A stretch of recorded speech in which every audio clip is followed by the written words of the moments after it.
It's not just the Western world that has the scientific know-how to beat the virus. In Senegal, a laboratory has used its Aids and Ebola experience to develop a $1 COVID-19 testing kit. Al Jazeera's Nicholas Hawk has more. Senegal is doing what most countries can't, testing everyone, symptoms or not, entering a health center for the novel coronavirus. It has no shortage of testing kit thanks to this lab at the Institut Pasteur. Researchers are developing a $1 quick diagnostic kit, originally made to test for dengue fever. Patients drop blood or saliva onto the devices and wait for a bloodline to appear, like a pregnancy test, explains researcher Amadou Sall.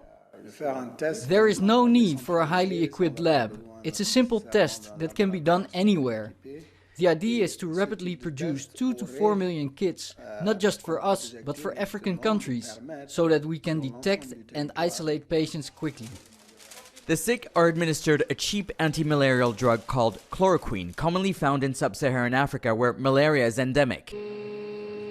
With only 50 ventilator machines for 16 million people, Senegalese engineers are using a 3D printing machine to produce more. While imported ventilators cost $16,000, this one is just $60. Senegal is counting the cost and it's paying off. More than a month into the outbreak, the small West African nation suffered only 2 deaths, with most patients treated healed.